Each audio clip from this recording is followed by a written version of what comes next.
குஜராத் முன்னாள் முதல்வர் விஜய் ரூபானி உடலுக்கு இறுதிச் சடங்கு நடைபெறுகிறது.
விமான விபத்தில் உயிரிழந்த குஜராத் முன்னாள் முதலமைச்சர் விஜய் ரூபானியின் உடலுக்கு துப்பாக்கி குண்டுகள் முழங்க இறுதி மரியாதை செய்யப்பட்டு வருகிறது.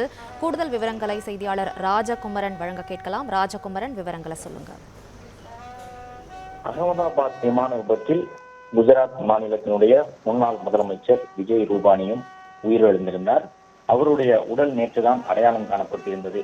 ஏனென்றால் அந்த விமான விபத்தில் உயிரிழந்த அனைவருடைய உடல் பாகங்கள் தனித்தனியாக சிதறி கிடந்தன. அது மட்டுமல்லாமல் முழுவதுமாக தீயில் எரிந்து கருகிய நிலையிலேயே உடல்கள் மீட்டெடுக்கப்பட்டன. இந்த நிலையில்தான் டிஎன்ஏ சோதனை, அதாவது மரபணு ரீதியிலான சோதனை நடத்தப்பட்டு அவர்களுடைய உடல் அடையாளம் காணப்பட்டு உறவினர்களிடம் ஒப்படைக்கப்பட்டு வருகின்றது. அந்த வகையில் குஜராத் முன்னாள் முதலமைச்சர் விஜய் ரூபானியினுடைய உடல் நேற்றுதான் அவருடைய குடும்பத்தினர் வசம் உடல் கண்டறியப்பட்டு ஒப்படைக்கப்பட்டது. இந்த நிலையில்தான் ராஜ்கோட்டுக்கு கொண்டு வரப்பட்ட விஜய் ரூபானியின் உடலுக்கு குஜராத் மாநில அரசு மரியாதையுடன் குண்டுகள் முழங்க இறுதி அஞ்சலி செலுத்திக் கொண்டிருக்கக்கூடிய காட்சிகளை பார்க்கின்றோம். குஜராத் அரசு சார்பில் இந்த இறுதி அஞ்சலி செலுத்தப்பட்டு வருகின்றது விஜய் ரூபானிக்கு. விஜய் ரூபானியினுடைய இறுதிச் சடங்கிலே உள்துறை அமைச்சர் அமித்ஷா, குஜராத் முதலமைச்சர் பூபேந்திர பட்டேல் உள்ளிட்டோர் பங்கேற்றிருக்கின்றார்கள்.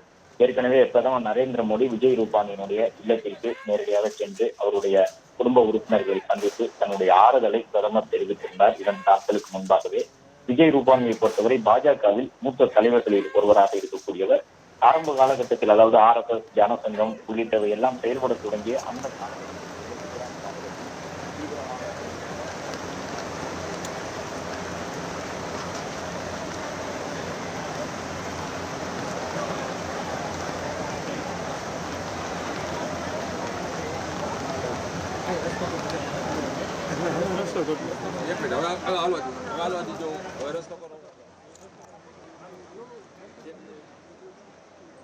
விவரங்களுக்கு நன்றி ராஜகுமரன். பிளே ஸ்டோர் மற்றும் ஆப் ஸ்டோரில் இருந்து பாலிமர் செயலியை QR கோடு மூலம் பதிவிறக்கம் செய்யுங்கள். செய்திகளை உடனுக்குடன் பெறுங்கள்.